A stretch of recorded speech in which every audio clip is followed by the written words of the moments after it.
Good morning, Mets fans. Well, I mean, it's not really a good morning, is it?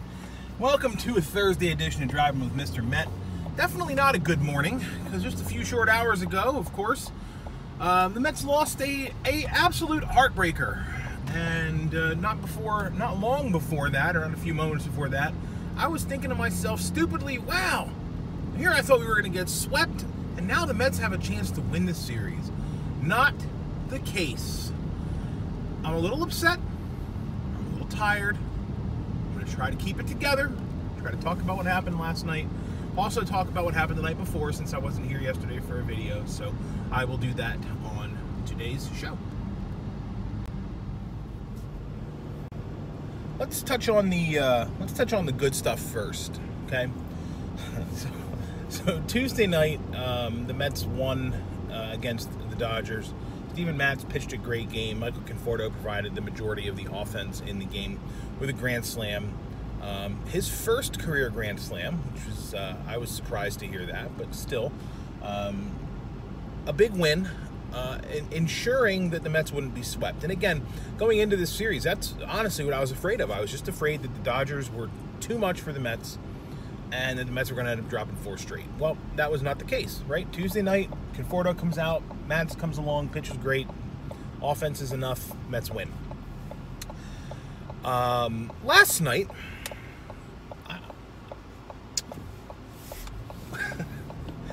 man, oh man, oh man. Last night, I was skeptical of Noah Syndergaard, and he did not disappoint. My skepticism, at least. The Mets spotted Syndergaard to an early lead, which he did not hold on to for very long. That being said, though, I do have to tip my cap to Syndergaard for lasting through 6 innings, throwing 116 pitches, I think was his total. Wasn't great, but he hung in, and he kept the Mets in the game. And that's worth noting, because Syndergaard was able to keep the Dodgers at 3 runs, and then, of course, the bullpen came in. But before we get to the ugly, which is the bullpen, let's talk a little bit about the Mets offense. The Mets offense continues to be impressive, and leading that charge once again is Pete Alonso, who hit last night his 18th and 19th home runs of the season.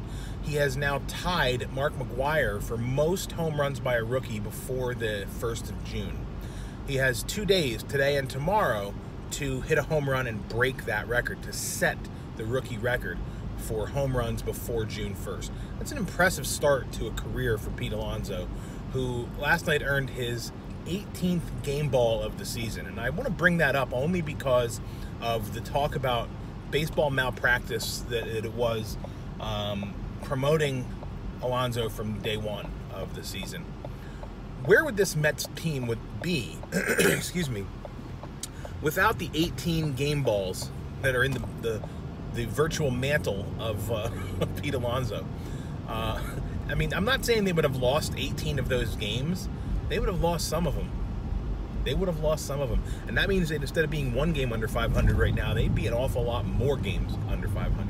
5, 6, maybe even 7 games under 500. So it's worth patting Pete Alonso on the back and just being glad that we can at least have that nice thing, because, and I'll get to the bullpen in a minute, we can't have other nice things.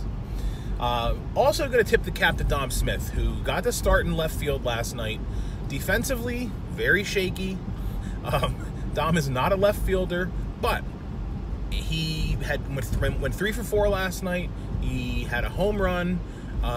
It honestly, in the middle innings, after the Mets scored their 7th and 8th runs on back-to-back solo home runs by Rosario and Smith, I texted my friend Mike Cohen at, I think it was like 1:30 a.m.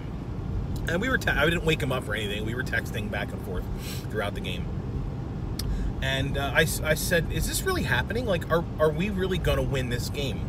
And no joke, Mike, being the correct pessimist that he is, said, I will not be comfortable with this lead.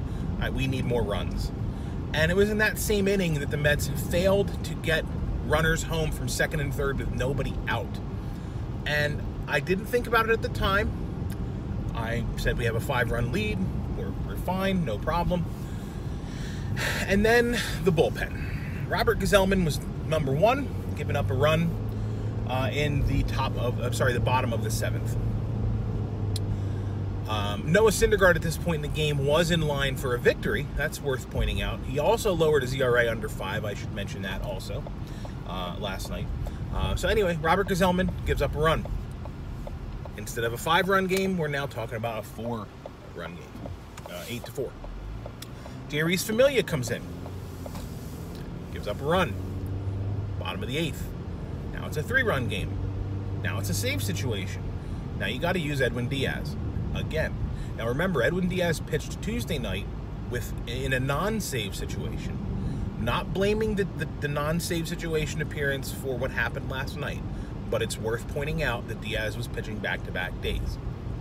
That being said, he was as ineffective as Armando Benitez on his worst day, or Frank Francisco. How's that? Braden Looper. We could have taken any one of those middling, terrible closers. Hell, Luis Ayala from 2008, who closed down the stretch, he would have been just as good last night, because last night our lockdown closer was anything but.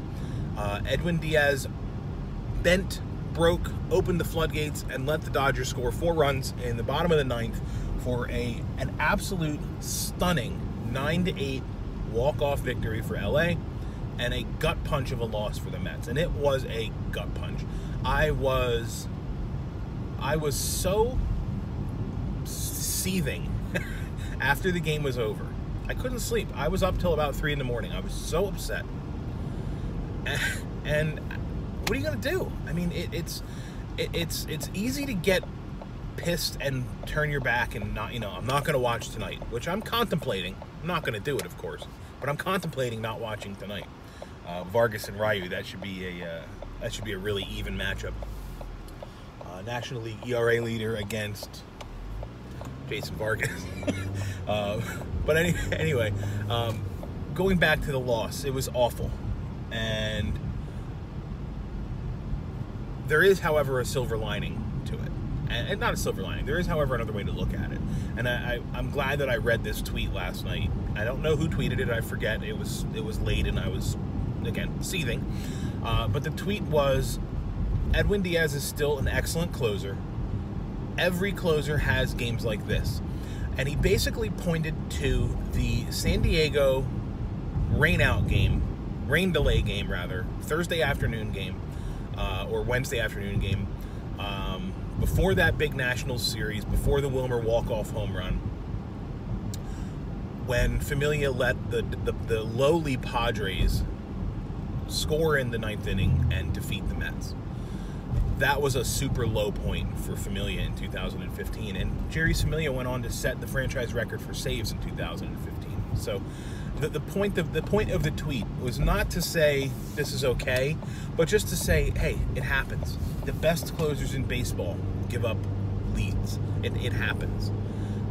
Interestingly, my Mets trivia question yesterday was about a Met player hitting a walk-off base hit off of Mariano Rivera, the best closer in history of baseball. So again, it happens, right? The timing is shit. It's awful. The way it happened is shit. It's awful.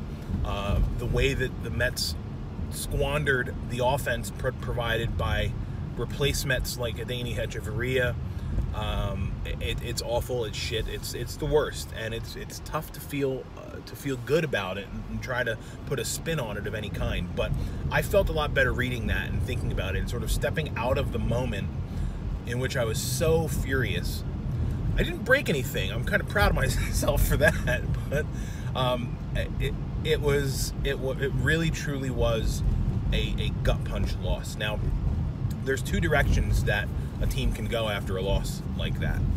And direction number 1 is, damn, we really screwed that up. Let's get out there and get it back today, right? And they use it as a motivator of sorts. The other way it can go is they can lay down and claim and cry defeat. I don't see this team crying defeat. I really don't. I think, again, tall task tonight facing Hyun-Jin Ryu. leading the National League in ERA. But still, it's not an insurmountable task. This offense is very good. This Mets offense is very good, and there is the opportunity for them to come out, make a statement, and say, we can brush this game off. It was a tough loss, but it's not going to change the fact that we are a legit team this year, and we're going to show it. We're going to come out and prove it. That's all that can happen now. They have to get past this loss. I give Mickey Callaway a lot of credit here because he has that even keel, level-headed approach, which a lot of people do not like, but this is the sort of approach that keeps losses like this from turning into extended streaks where you're sort of forced to press because your manager presses you. Mickey doesn't have that quality about him. He doesn't have that pressing quality about him. So he's not pressing. Hopefully the team doesn't press. There's no reason for them to. Things didn't break right last night. Edwin Diaz said the right things after the game. He said this was the worst night of my professional career. I imagine so. It was pretty shitty.